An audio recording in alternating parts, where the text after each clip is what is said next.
Opinion: India's skilled workforce can power the aging world by 2030. The world will face an unprecedented workforce shortage of nearly 50 million in developed economies such as the United States, Germany, Japan, South Korea, Canada, the United Kingdom, and Australia. A recent Global Access to Talent from India GATI Foundation report indicates that this deficit could soar to 250 million by 2050 due to an aging population, declining birth rates, and shrinking domestic talent pools. While automation and artificial intelligence (AI) may offer some solutions, the pace of technological substitution will not keep up with the demand for human capital from aging industrial economies. In this context, India has a significant advantage with its demographic dividend of over 900 million working-age individuals, which is often seen as our greatest asset but could also become a demographic burden. To address this challenge, developing the largest pool of skilled and semi-skilled youth and India's established reputation for adaptability and competence could serve as a vital solution. India exports around 7,000,000 of its workforce overseas each year, primarily to sectors such as healthcare, transportation, technology, and hospitality. However, this number could increase to 2.5 million annually with an integrated national plan. Such growth in India's workforce exports would not only help meet global demand but also generate up to 300 billion in annual remittance, more than double the current 129 billion, which ranks India at the top globally. This makes foreign employment a key pillar of India's global economic outreach. Global demand hotspots: the GATI report indicates that 20 nations will account for nearly 90% of the projected global workforce shortage.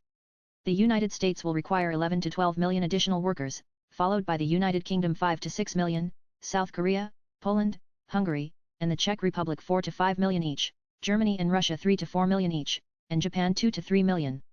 Other countries, including Canada, Australia, the Gulf states, Taiwan, the Netherlands, Austria, and Italy, will each need an additional 1 to 2 million workers. Additionally, smaller but high-income nations such as Singapore, Romania, Bulgaria, and Hong Kong will experience shortages ranging from 0.5 to 1 million. The demand is apparent, and India is poised to meet it. Low to high skills, all in demand. Of the estimated global demand, 70% will be for medium and low-skilled jobs, approximately 18 to 20 million for low-skilled positions, 6 to 8 million for medium-skilled roles, and 10 to 12 million for high-skilled jobs. Therefore, India's policy must align workforce training with this demand matrix. The challenge is not just to send more workers abroad but to align the right skills with the right locations and industries. A new approach to migration should focus on 3 key strategies: unleashing global demand, enhancing domestic supply, and building a resilient long-term migration ecosystem. Scaling up skills. Regarding demand, India must actively engage with destination countries to harmonize skill certifications and expedite mutual recognition agreements. To scale up skills on the supply side, India needs to invest significantly in enhancing technical education, soft skills, and foreign language training, particularly for countries like Japan and Germany, where language proficiency is crucial. Key strategies to overcome these barriers include school-level language exposure, industry-centric training, and efficient grievance redressal systems.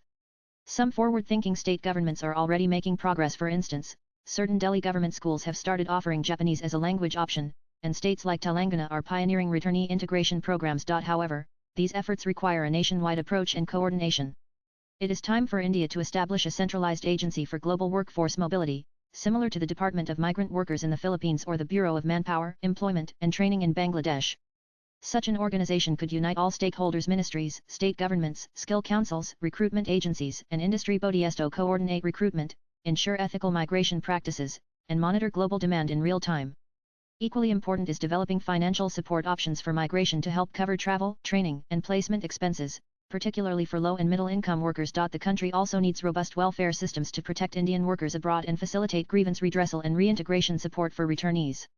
Additionally, it is essential to continuously map and focus on high-demand sectors for Indian talent.